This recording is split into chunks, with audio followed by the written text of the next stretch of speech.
विपिन जी, अगर 16 से 20 21 विधायकों को लेकर के ये बात आ रही है हॉर्स ट्रेडिंग की, मान लिया जाए हम इसको अगर आरोप के तौर पर ही सही, तो क्या किसी हारते हुए घोड़े पर दांव लगाया जाता है? इस बात से कैसे इनकार करें? और अगर 15 से 20 21 विधायकों को अप्रोच किया गया है तो इसका मतलब क्या है?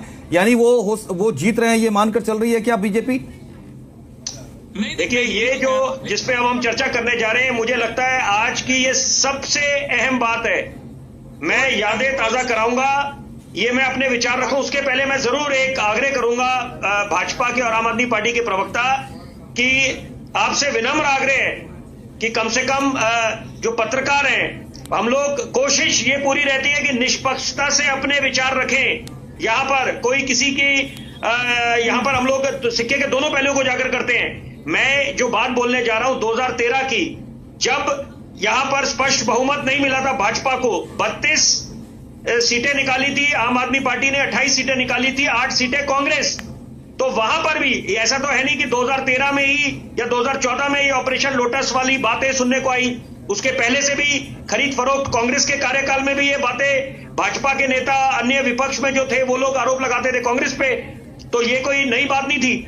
मैं कहना ये चाह रहा हूं इस समय कि तब ऑपरेशन लोटस नहीं हुआ, तो इसका मतलब है कि तब, यानी कि इसका मतलब हम क्या एक आम आदमी समझे कि तब जो नेता थे वो लोग ऐसे खरीद फरोख्त में विश्वास नहीं रखते थे, क्योंकि जहां पर ताली एक हाथ से नहीं बजती। अगर कोई खरीद रहा है तो जो सामने से प्रलोभन में आ रहा है, दोनों ही इतने दोषी हैं, पहली बात। दूसरी बात है कि जो आपने बात करी, ये बात मैं राजकुमार जी की बात से इत्तेफाक रखता हूं कि एकाएक आप पहले से कैसे अनुमान लगा देंगे, पहले से कैसे बोल देंगे जब तक कि चुनावों के नतीजे नहीं आए कि किस पे।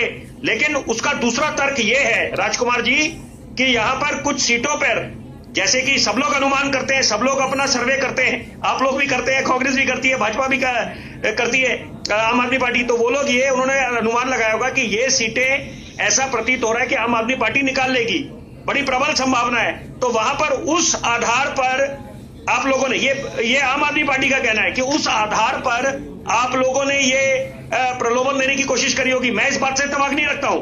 यहां पर ये तो सिर्फ, जैसे मैं शराब घोटाले को कभी नहीं शराब घोटाला बोलूंगा, कथित शराब घोटाला बोलूंगा, पत्रकार हूं, जिम्मेदारी से अपने विचार रखूंगा। तो यहां पर वही बात है कि ये जो कथित आरोप लगाए जा रहे हैं, मैं भी उससे इत्तेफाक नहीं रखूंगा, यहां पर निष्पक्ष होकर बात करूंगा। तो सवाल ये पैदा होता है टाइमिंग को लेकर, क्योंकि 2024 के लोकसभा चुनावों में भी यही बात कही गई कि एकाएक यहां पर जब गिरफ्तारी हुई अरविंद केजरीवाल जी की, ताकि चुनावी प्रक्रिया में वो शामिल न हो पाए।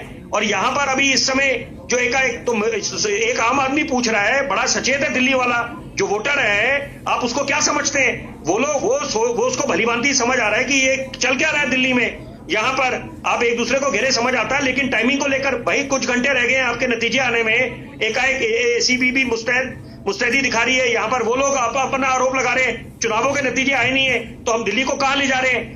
बहरहाल यहां पर एक बात समझ लेनी चाहिए, मुझे लगता है कि ये जनता की आवाज समझ लेनी चाहिए कि जनता पहली बात तो इन सब बातों से काफी व्यथित है।